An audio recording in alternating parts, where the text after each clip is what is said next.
Okay, guys. So one of the questions that I get asked the most is, can I use sunscreen? Do herbalists recommend sunscreen? Is sunscreen safe? Lots of sunscreen questions. So I wanted to just address that as a whole. Let's talk sunscreen. So yes, you can use sunscreen, just most sunscreens that you buy at the store are not recommended sunscreens. Most of them contain benzene, and benzene is a chemical. It's like a cutter in the sunscreens, preservative type thing, but it's a chemical that's been used and linked to leukemia and other blood cancers. So it is something that's getting recalled and getting sunscreens recalled all the time. So if you're looking, I wouldn't go to the store and be looking for a sunscreen there. There's many natural sunscreens. You can make your own. I can post a video on how we make our own sunscreen. It's very, very easy, and you can do too. But in general, yes, you can use sunscreen, and there's reasons to use sunscreen. We shouldn't be in the sun for long periods of time, just like everything else. If you drink too much water, you'll die. If you get in the sun for too long, you're going to get burned, and that's not going to feel good. Sorry, I'm coming up to a one-lane bridge here.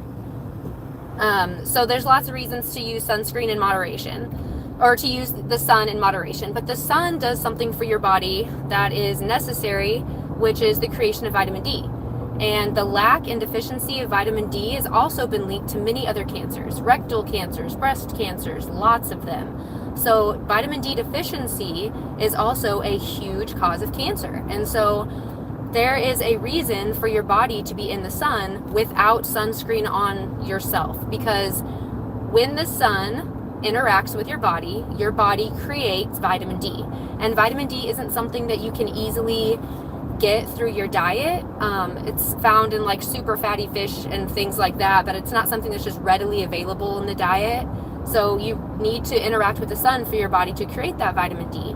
And so you've got vitamin D deficiency with sunscreen because people are just using sunscreen like it's freaking hot sauce, and putting it on all the time.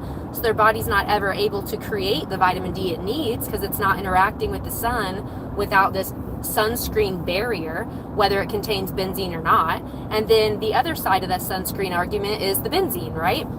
I mean, this thing's been in our bodies or in the sunscreen that's been sold on the market for 50 plus years, in every single sunscreen. That causes problems that you'll see in the future and after generations have been doing the same thing.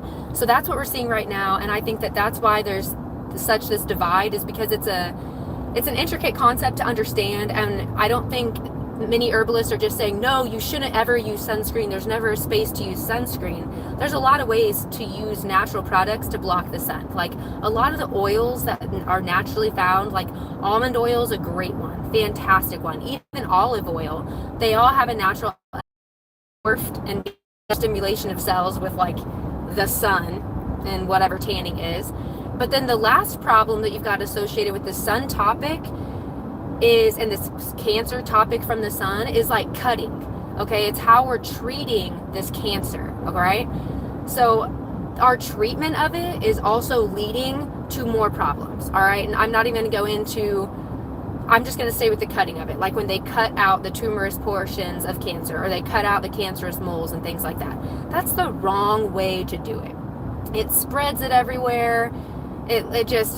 That's the wrong way. Okay, we don't need to be cutting it out. And I wish I'd known this earlier, right? Because they cut it out of me and spread it. I mean, it's annoying. But that's not how you treat it. Cancer and tumors and all of that can be treated two different ways, and they should be treated two different ways. Both of them are internally, all right? The first one's creating that alkaline environment, and you can do that through using products such as like ashwagandha. That's a fantastic one to create that environment for your body. Very hot foods such as chili peppers and things like that, surprisingly enough, do the exact same thing.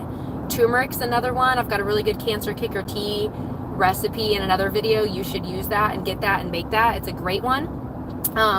Another one so you want to create that environment first. All right. And then the second thing that you're going to need to do is cut off that blood supply to the tumor itself. So both of these things can be done through teas and tincture. So normally you're going to create that environment, that alkaline environment you want, you're normally going to do that through a tea. You brew it in the morning, you're going to sip it throughout the day, 1 cup a day. That's going to create that environment that you need to keep the cancer from thriving, right? Like if you've got it, stop the thriving, okay? It's going to create that environment you need.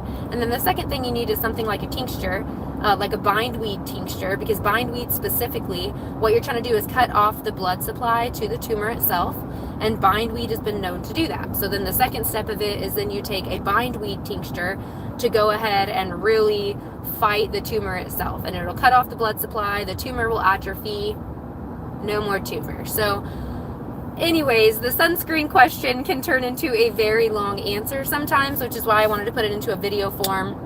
It's not that I'm not an advocate and I just say go in the sun for as long as you can. I definitely think there's a time and place to be in the sun, sparingly, all right, but also necessary.